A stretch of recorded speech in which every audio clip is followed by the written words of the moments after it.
Good day, everyone. I am Matt Harrison, and you are listening to the Malaga fan podcast, the Geary Cast, on Sport Direct Radio and as part of the Sports Social Podcast Network. This Sunday lunchtime saw Malaga claim a huge 1-0 win over second-placed Ibiza that had La Rosaleda rocking.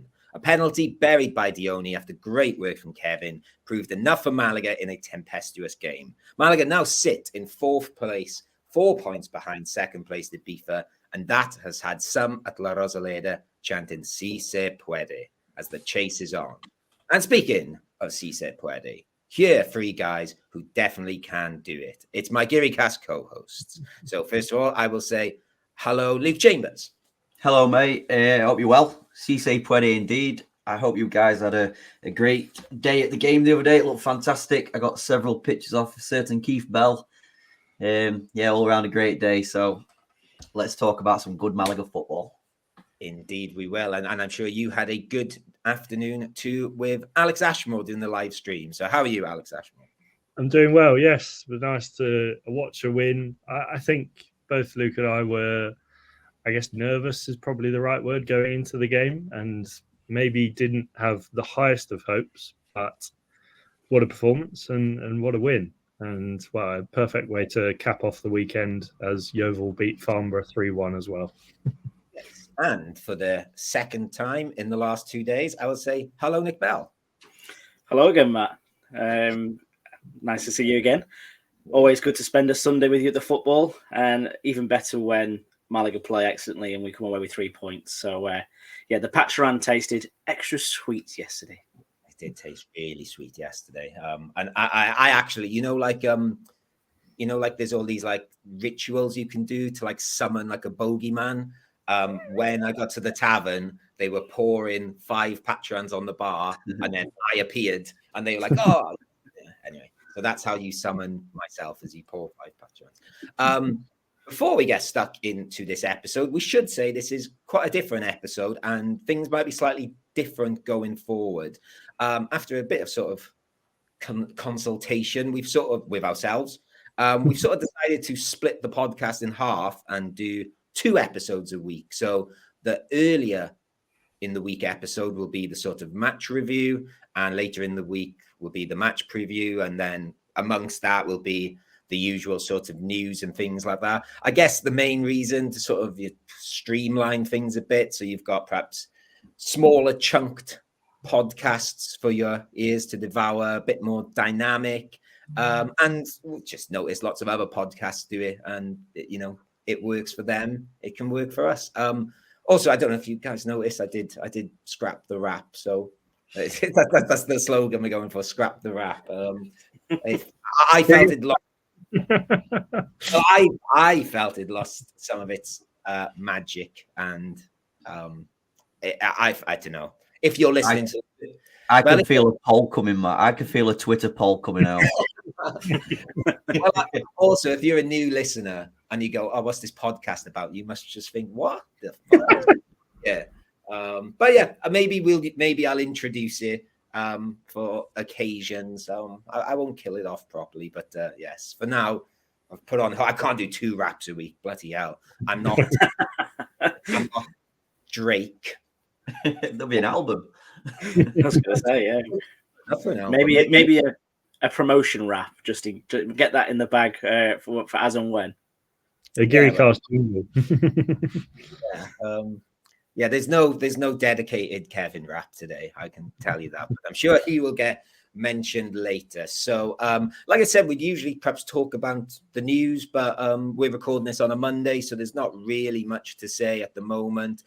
We should perhaps give a shout out to the 1,500 fans that turned up on Friday morning to watch the team train. It's a couple of times they've done that this season now, and the club and the players. I've not been to one of these training sessions, but from what I see online, they seem to be nailing it. Actually, they seem to go down really well, and there seems a good atmosphere. Are we big on the whole open training sessions? Yeah, I definitely am.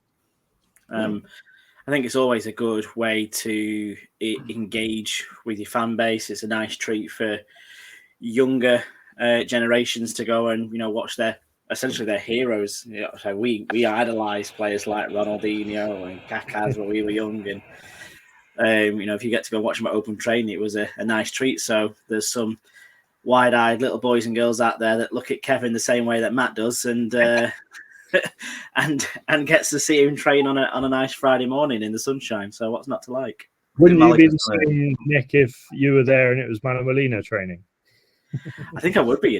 I think I would pay to go and watch Manu Molina train just to see how he creates that vision, because he's got to get himself into a good mindset. And we were actually watching him at half time, not to jump too far ahead, but for the first time they had like the entire substitute bench out en masse, and some of the passes that were being sprayed around. If you get to watch that up close on a training session, it'd be quite a thing. Just quickly on a similar question to that, out of the whole Malaga squad, who do you think is the best trainer? If I'll give you a second to think, I've just got like the team up here. I think Nelson Monte is a very, very professional trainer. I can picture him. I think Nelson Monte, Luca Sangali, I feel like gives me training vibes, and also Roberto. I feel like Roberto, and then recently Javier Avilés. I don't know why, he just strikes me as someone who runs himself ragged in every training session. Danny Lorenzo in training, quiet lad, gets on, works his knackers off.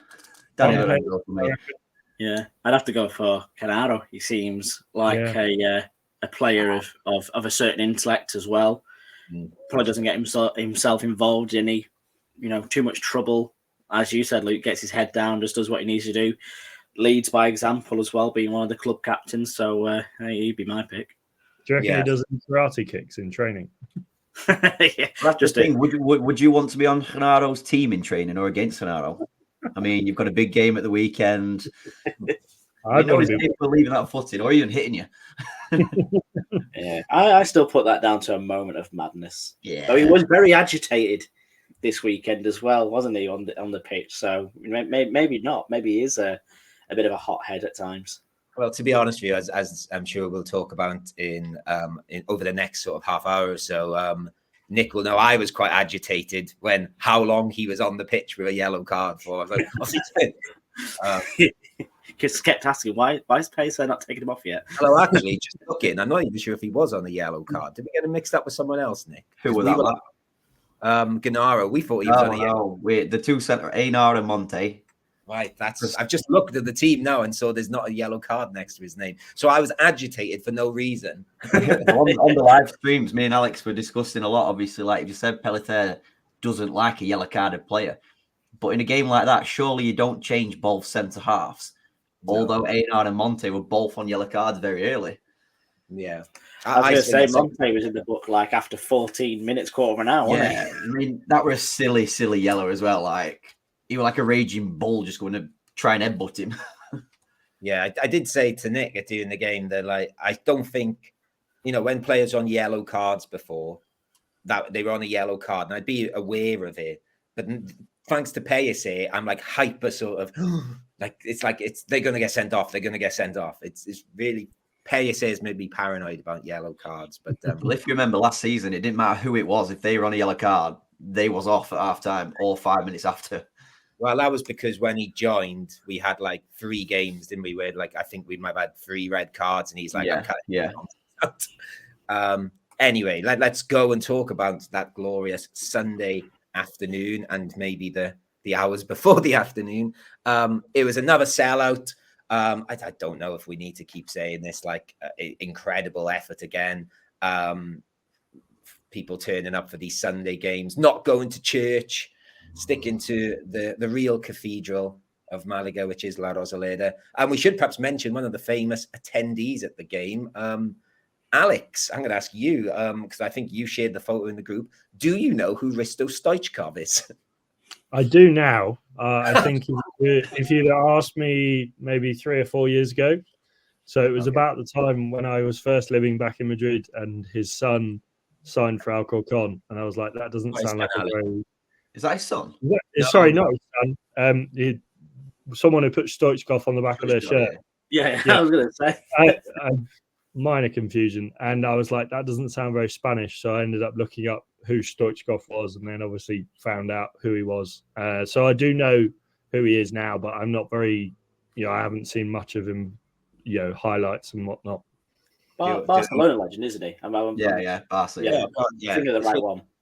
Yeah, but it's funny because like he was a legend with Romario, and that's the most like on the football pitch, one of the greatest strike partnerships probably ever. But off the pitch, like also one of the most lethal because they're both absolutely bonkers and party boys. And yeah, I didn't realize though till I read this week. Apparently, he does spend quite a bit of time down Malaga, and he'd been at the basketball the night before.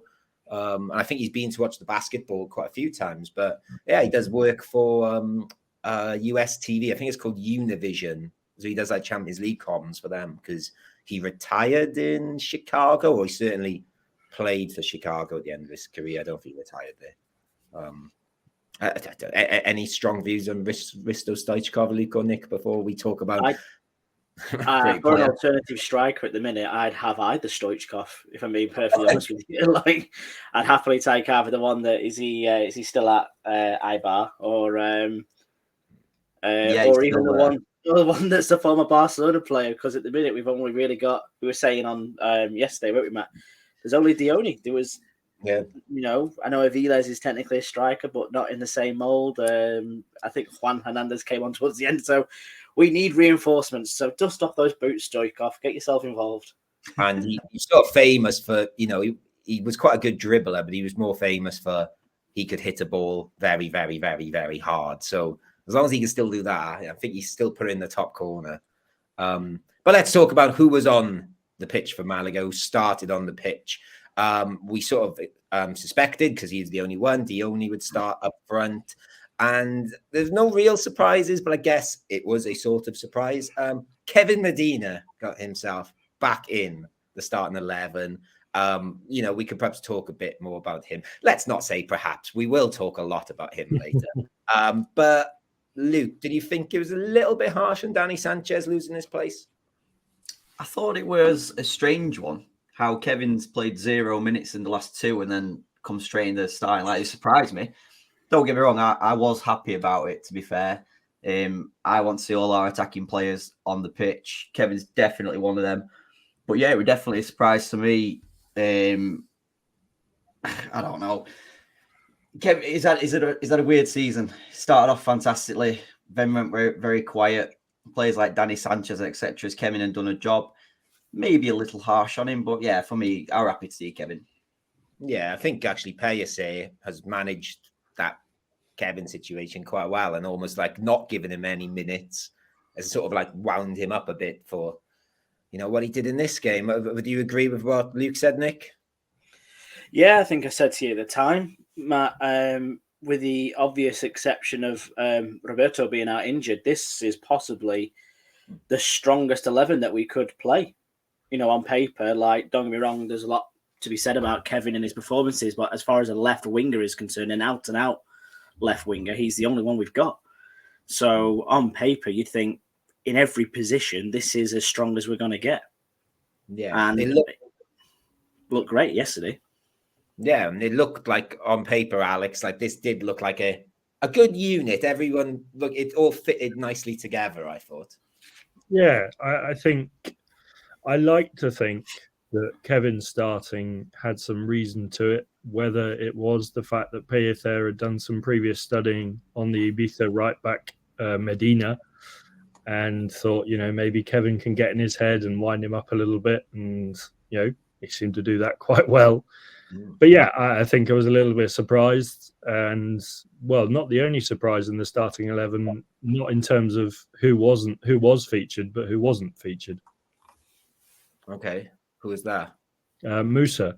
I was surprised to not see him start. Why is that?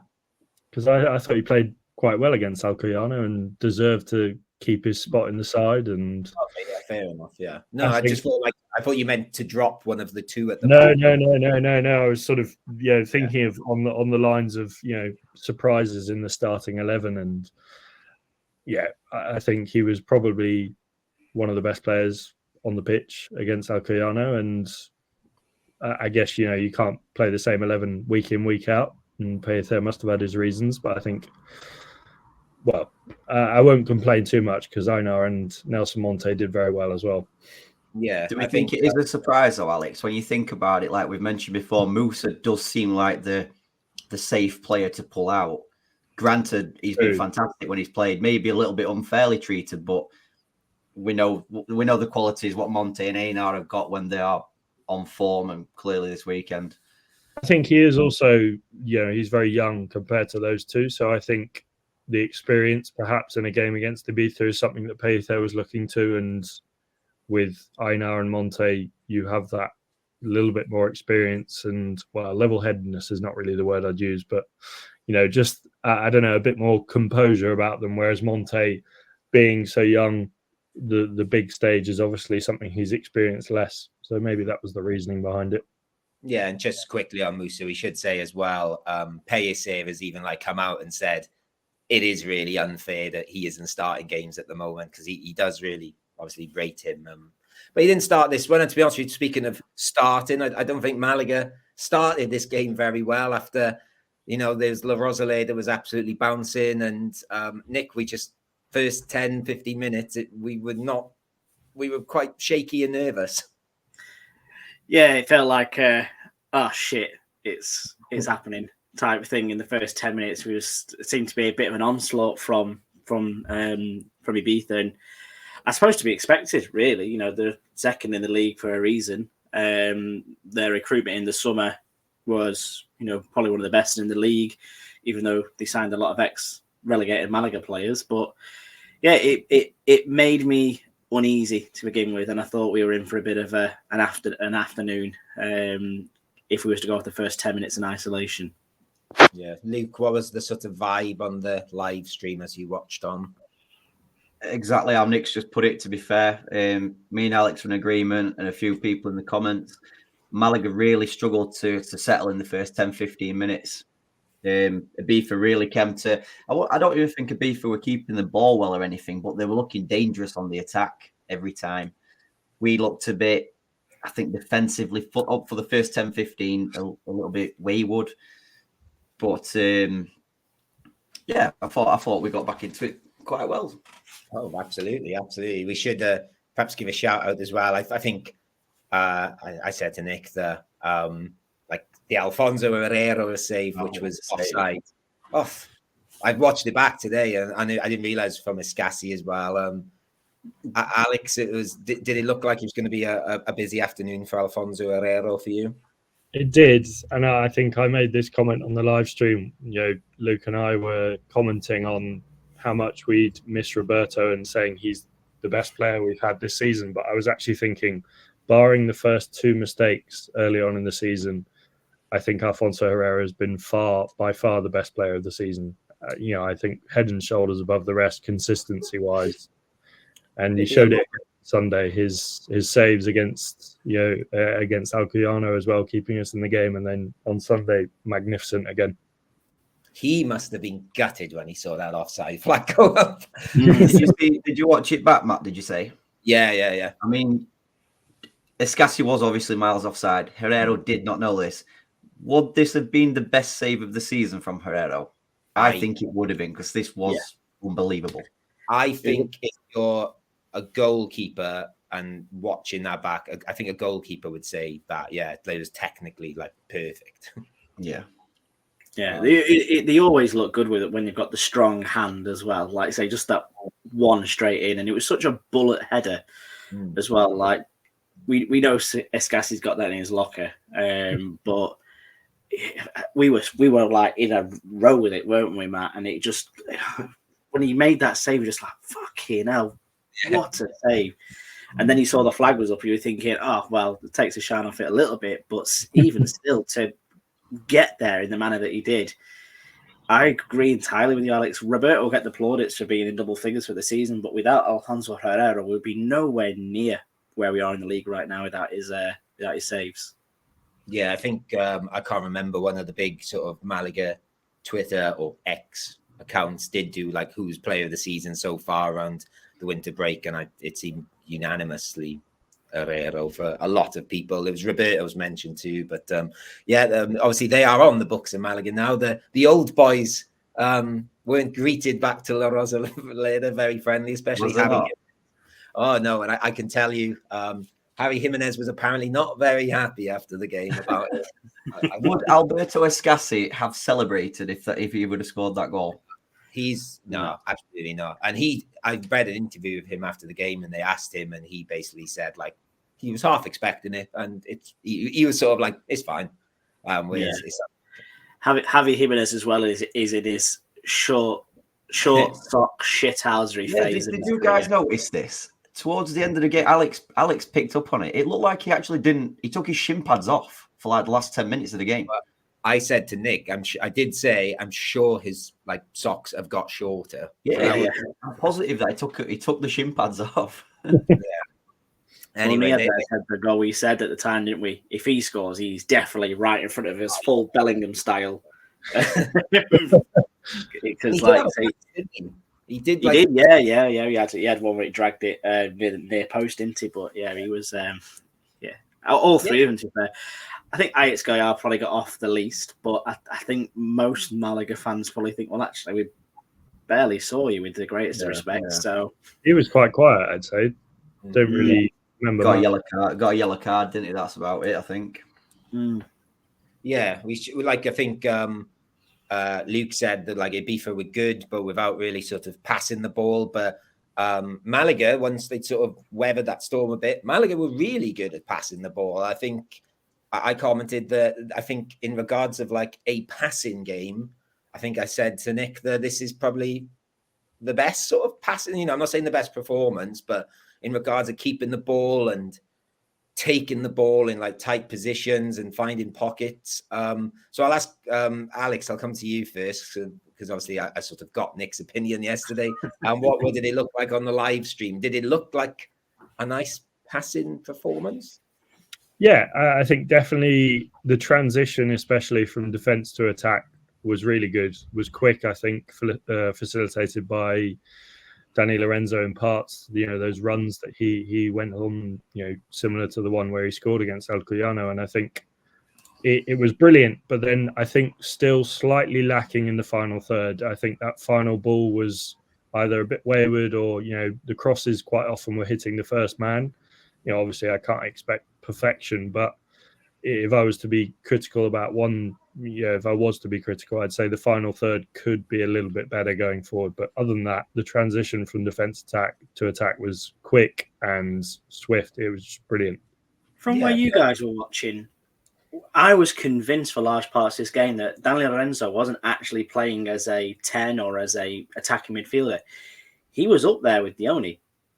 Like when they were settling back in, when they were sort of like recouping or waiting for a goal kick to be taken, it very much looked like a 4-4-2.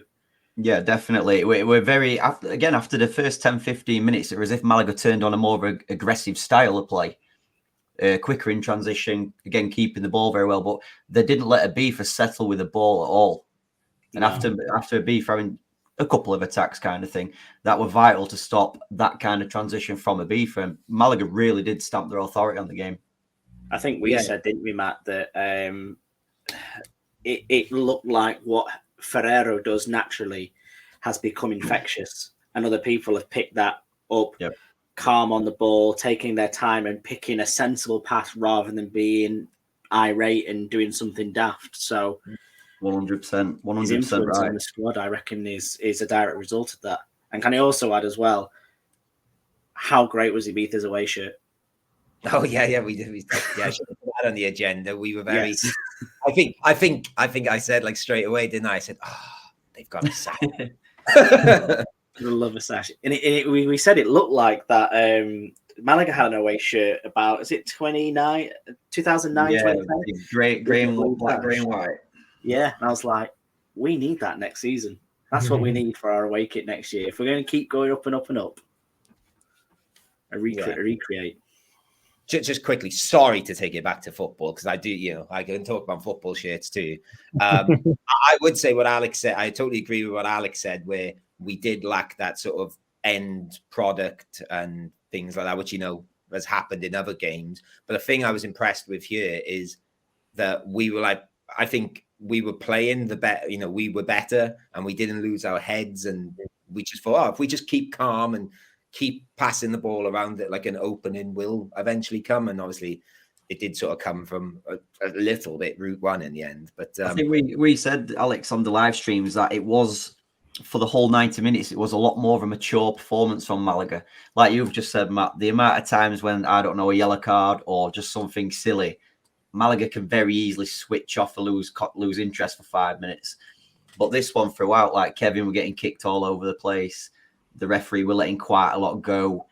Normally you'd see Genaro or somewhere kick lumps out of somebody. But yeah, it's as if Malaga really used the head in this game.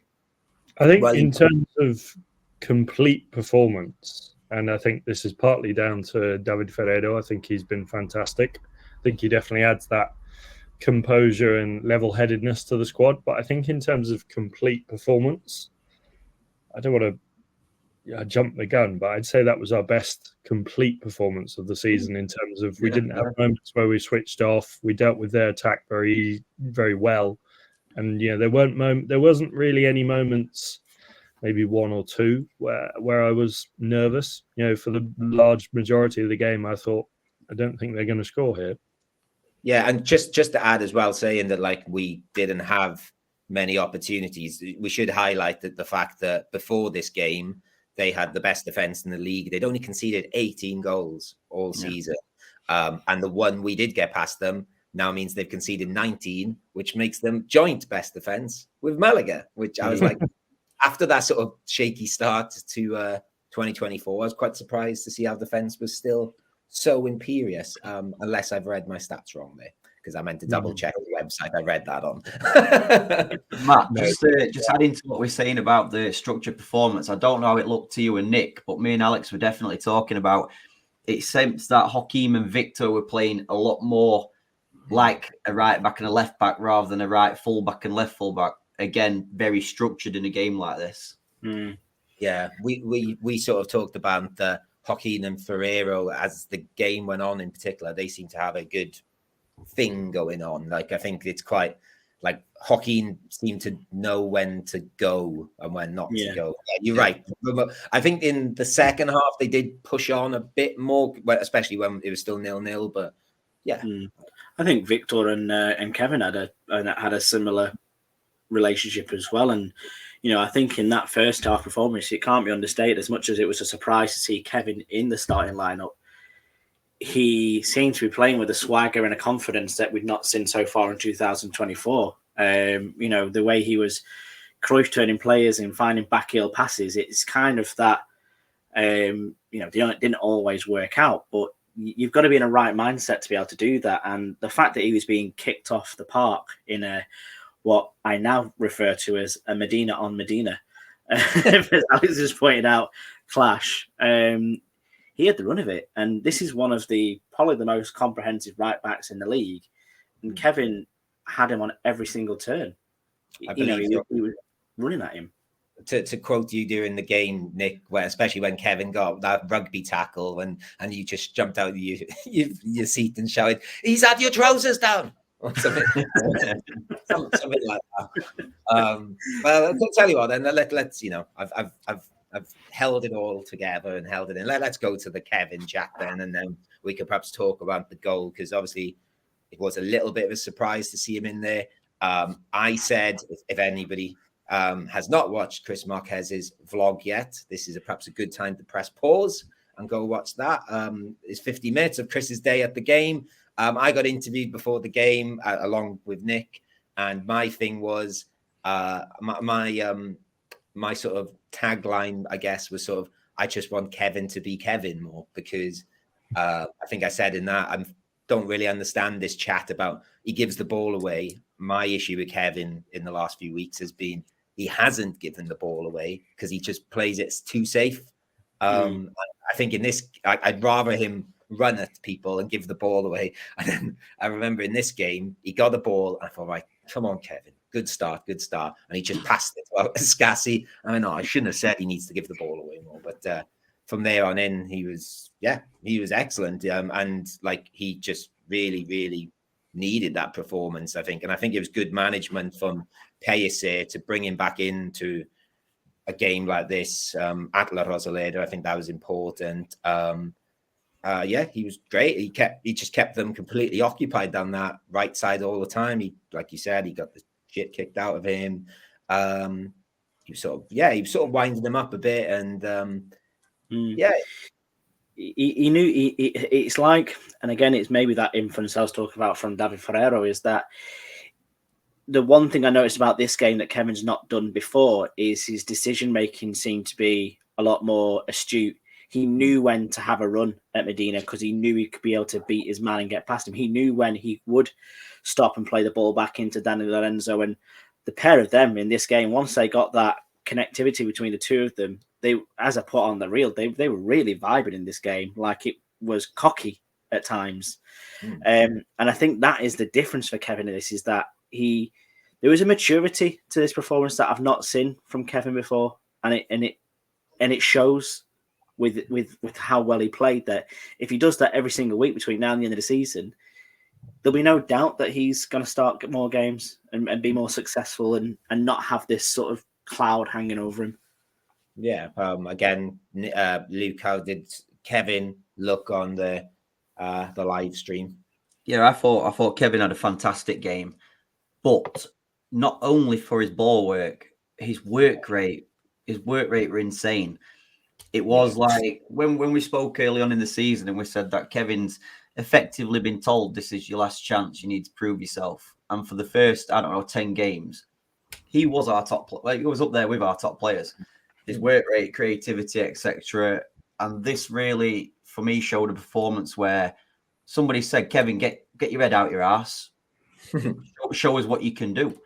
I mean, I think there were 10, 15 minutes into the game, Alex, where we picked up on it. Kevin had ran back maybe 60 yards, won the ball, then recovered the ball, played it into Manu. And he's just showing he's got more to his game than just wing play. He can do it all. Yeah, I think you said, Matt, didn't you? Said maybe there is room for a left wing back Kevin, potentially, with a couple of challenges he put in on not just Medina, but on that Soko as well. Like I said at the start, I went, I've heard about Soko. I've seen him play. He's a bit of a handful. Kevin kept him quiet as well as Victor. You know what I mean? Like, he had a shocking game. See, I'm more the other way, Nick, if anything. And I think it were Keith Bello I've spoke about it. I think Kevin can do a job as a 10. I really think he can be that cute on the ball as well. Yeah, no, I don't doubt that either. And I think he showed that when he was starting to cut inside more as well. I definitely think he's cute. Anyway. Alex, anything you want to add about Kevin? Like, carry on going. I'm enjoying this. No, I think I will say initially, but after the game, I think it was probably because I was caught up in the win and I was sort of, thinking, obviously he got the penalty, but, I think all of the blur of it, I kind of forgot how well he did. I think, down that left-hand side, he was a nuisance for Medina. He was, as the joke goes, he probably emptied his pockets at the end of the day and his car keys and his phone was in there. And then he pulled out Soko as well. So I think, he's brilliant. And I think he definitely has that the agility, the skill to get past players. He's got speed. I just want to see him do it on a more consistent basis. And, I think once he nails that down, he could be one hell of a player. You could sure as fuck fit Patrick Soko in those baggy denim pants that he wore at Havana as well, could you? Absolutely. Like, there is ample room for a 6-foot striker in those pockets. Yeah. The thing is, we need a good Kevin. We need Kevin's a fan favourite. The kids love him. The Welsh love him. I'm not being funny. When you go to La Rosaleda, you see his name on a hell of a lot of shirts, don't you? But like I've said this before, like going to away games, and I know what you mean. I can see why the kids like him and stuff. But like away games, like when I was doing like Vamos stuff, if you ask anyone like who they fit, loads of people say Kevin's their favorite player. It's interesting. But I can sort of, can see why people are against him as well. It's but he did earn us the penalty with a perfect touch past them. Again, I think it was Medina to cut inside. he's, finishing has never been his strong game, Kevin. But just as he went to pull the trigger, he got fouled. Definite penalty. I don't think there's any arguments there. I'm sure we'll talk about the ref a little bit shortly. I was not sure about Dione taking this penalty. I just kept thinking he's got to score this. I sort of, there was a part of me that sort of wanted Kevin to take it, because I did remind like Nick that the one he took against Alcoyano, the game we were all at, that was an amazing penalty, which I didn't get, but it perhaps was more important for us as a team that Dione scored that. Took and scored that penalty. Nick, is good for have another striker just getting another goal under his notch. Yeah, and he took it with aplomb. I think I've seen this penalty from every single bloody angle, because so many people have recorded it. But I said at the time to yourself, and I think to a couple of other people after the game, is that, when you see this and the way he's hit it, don't get me wrong, the goalkeeper's almost met it, because he was a big guy in there in between the sticks, but he's just absolutely rifled it into the roof of the net. And again, as a striker, and it was interesting that I personally didn't think Dione played amazing, but he got one of the highest ratings in a couple of the newspapers because of his work rate and his goal. And, it'll do in the world of good going forward. And at the minute, with Roberto being out injured, Dione is the one who's got to pick up the slack. We need him posting double digits now rather than waiting for Roberto to come back from injury. If we have still got aspirations, even if very, very slim aspirations of either finishing second or even, dare I say, first. Yeah. Just to sort of plow through a little bit, obviously really important goal. Like you said, it seems like lots of people rated his performance. Someone whose performance wasn't rated, Luke, was the referee. How did the referee look on TV? Because La Rosaleda was not happy, to say the very least. I think he was shy, but it was shy for both teams. In all fairness, Yeah, I totally agree. I mean, I found there were a bit of play for a minute, maybe 2 minutes in the first half, where there were players diving everywhere, rolling all over, and the ref were like, "Fuck it, you lot do what you want to do." Yeah, they were just adamant, "I am not giving a foul." But in all fairness, one of the Medina fouls on Kevin could have easily been a red. Then the second Medina foul on Kevin were definitely another yellow, but he didn't seem to brandish that. But I don't know if you guys saw it in the stadium, and me and Alex were talking about it. Towards the end, David Larubia sent to put a bit of an elbow into the Ibiza left back's face. Okay. If our old friend VAR were there, that might have been a different story. Yeah, right. but there was a couple that they did that as well. To be fair, there was one where he was really left in on an arm on somebody. But I remember saying at the time, I was going, there is a red in this match, surely. Said it all game. I was just waiting for it. Yeah. Well, yeah, I said that I was worried that red card might be Kevin, and I said, just take Kevin off now, let him get an ovation, because it'll be so good for him and us as a team. Just because I knew everyone would sort of clap him off and sing his name. And I was like, "Oh, don't get yourself sent off." And every time he got behind the player, I was like, "Don't kick him off." But that's one thing we can say that the ref did for Kevin. Maybe is he didn't allow him to walk across the pitch to be substituted. He said, "Go off here." I was just and about the to say result of that was everyone gave him a standing ovation as he walked around the edge of the pitch, which was brilliant to see as well. I imagine Matt was up chucking roses down at him and everything. I think at one point he did this. Yeah, I did, and that happened. Actually, that point happened to be the moment that Keith Bell turned around and he was like, "Oh, yeah, of course we are." For those not watching the YouTube, he was bowing. The main thing with the referee, no matter how bad he was, he got the main one correct, and inevitably got us out to puntos. Yeah, and obviously we could have had another penalty maybe with the handball, which I saw back because in the stadium I was certain, but saw back and thought it'd been a bit harsh, and there was another foul on the edge of the box. But yes, he wasn't very good. Just quickly, perhaps we should mention we haven't really said his name yet, Nick, but Manu Molina had a particularly good first half, but he went down injured and didn't look good.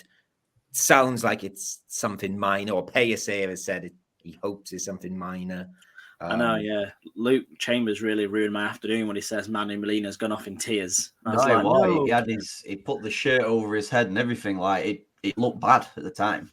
Well, I was a bit worried because, like, in the WhatsApp group, you put many looks bad, and I was like, "What do you mean many look?" I thought like the many of the players. I was a bit confused, and it took. I said, "Oh, Manny, he means Manny." Yeah, and then I think it was all quite controlled from there. I said that I want to have an opinion on Juan Hernandez, so try and do something, Juan Hernandez. He almost scored a nice volley at the end, which would have been a delight, but we got the job done a controlled second half. I'm always going to be nervous with Malaga at 1-0, but really it did feel like job done. So let's go into our Chumbo and Biznagas. Chumbo's difficult this week, I think. So Alex, I'm going to pick on you first for your Chumbo. Say what you said on the live stream. No. So don't say. I was wrong on the live stream. Yes, you were. This is really tough because I go through the whole team. The back line was good. The midfield was good. I think maybe the only one I could ever so slightly pick on, for me, it's between Dione and Genaro, but not for anything bad. I think just didn't see them as much as I usually do. I can't give it to Dione because of the penalty. So I think I'm going to give it to Genaro. I thought he played well. I just maybe want to see a little bit more presence in the midfield, but I can't really fault him. Just to back you up there, Alex, I've picked Genaro too, but purely for there's no one else, and he had less of I was going to say a footprint on this game, but maybe that's not a good expression. Genaro. Nick, do you have anyone different? I agree entirely with what you say there, Alex. It is harsh to even pick a Chumbo for this game because I thought it was, as you said, a complete performance. But even though he was the goal scorer of the penalty, I would have to pick Dione, and purely based on the fact that every time, and I know it's hard to compare him to Roberto, and you shouldn't compare him because I think genuinely they are two different strikers, but that work rate and that chasing down and that leaning on the last man that Roberto does, Dione comes searching for the ball too much. He drops deep, and at times I was seeing him and he was stood next to Manu Molina, and I'm thinking, you're our point. You're the one who should be leading the attack. You need to be further up and way up. But in hindsight, that's what gave Danny Lorenzo so much space and why he could exploit it so much more, because he was doing what Dione should have done. So it's harsh, but I'd have to say Dione for this one, purely based on the fact that he didn't do what Roberto does. Fair enough. Luke, are you going to throw anything mad out there? No, just backing you guys up. Such a hard call, but I'm going with you too. Genaro, I think you were relatively quiet in the engine room, etc. But hey, Genaro being quiet in a very active game like this is not always a bad thing. Yeah, that's good. Yeah, fair point. I suppose we could just, if we want to cancel Chumbo, we can just say we'll give it to the referee. I suppose that would be the best one. Yeah. Or Javi Jimenez. Javi Jimenez's stocks. Yeah. Don't let an old rule die. It was always Javi Jimenez when he played for Malaga. Might as well just carry on the tradition. And just quickly, as we're about to go into Biznagas, I suppose I'll just give an honourable mention for Biznaga for our guy on the touchline that does the substitutes, looking impeccable once again. He's a very well-dressed man. But we'll talk about footballers, Alex. Go on, who are you picking for this? Because I'm guessing you're going to pick someone different to me by the sounds of it. I am. I think it's, between a few, I think the midfield did fantastic. I think the fullbacks were really good. I thought Kevin played really well. Dione could have done better, but I think his work rate was better than it usually is. But I think for me, it was between two players, and that's between Nelson Monte and Ainar Galilea. And I've only given it to Ainar Galilea because Nelson Monte could have showed a little bit more composure rather than squaring up to that Ibiza player for his booking. Completely unnecessary. But other than that, I think both of them at the back were stalwarts and, fantastic performance. So, Ainar Galilea is my Biznaga. Yeah, I think they're both good shouts, and we've not really mentioned their names much, which is probably a good thing against that. That number 9, I said during the game, I didn't like him for them, but we handled him well. Not to leave everyone on tenterhooks who I'm going to pick. I'm going to pick Kevin. Surprise. It's just good to see him being Kevin again, and yeah. It's like honourable shout outs. I would say the 2 centre backs as well. I thought Joaquin was really good.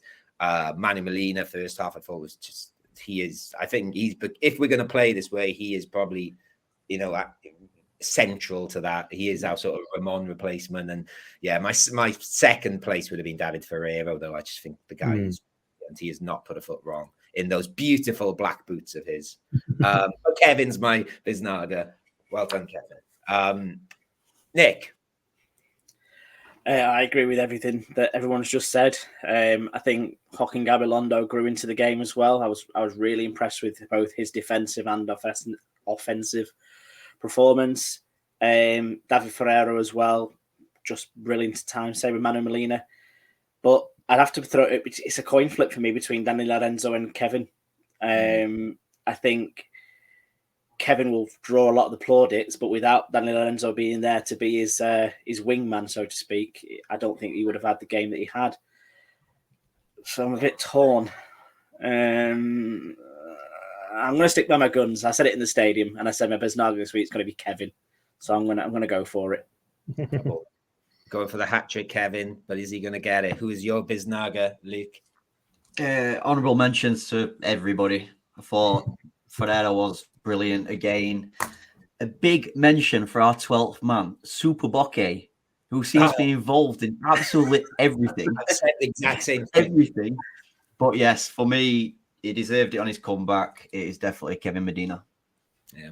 And by the way, I thought, I need to have something Kevin related for this episode, and my Kevin shirt's in the washing machine, so I have put on my Gil Vicente shirt. No one's noticed it. My only other Kevin. Yeah. Anyway, there's a story behind it. Yeah, and I've put on my Scotland shirt, which is naturally the land of Kevins. I would say, the most Kevin per capita probably live in Scotland. So. Yeah, well, I think we've done this before. Does anyone have a favorite Kevin? My favorite, who was it? Someone said, it's funny, isn't it, Kevin? There's not many good Kevins in football. I said, yeah, apart from like the best midfielder in the world. It's like, you're like, oh, yeah. Come on, Matt, you're getting carried away now. Come on. This could go on forever. And yeah, I think, I'm happy to wrap up the episode there with some Kevin love. So that seems a good place to stop. Before we go, I suppose we should just say, like I said earlier, go and check out Chris Marquez's Matchday vlog, which is available on our YouTube channel. And while you're there, subscribe and, go back and listen to old stuff. And then, yeah, we'll be back again this week. That's exciting, isn't it? Twice in a week to do the preview show and obviously look ahead to who we're playing. Atletico San Eugenio, which I'm going to, so I'm looking forward to that. We could perhaps talk about the impact this result has had on the table for us. How big a result was this? But otherwise, guys, I will say thank you, Alex Ashmore. Thank you very much. Vamos Malaga. And thank you, Nick Bell. Thanks very much. Until we meet again. Until we meet again. And the same to you, Luke Chambers, who I think I will be meeting again quite soon. You're over soon, aren't you? Yes, Intercity, mate. We'll be over there. We'll share some cervezas. But enjoy your week, guys. Vamos, Malaga. Vamos, Malaga. And we'll see you later in the week. So I will say adios. Vamos, Malaga.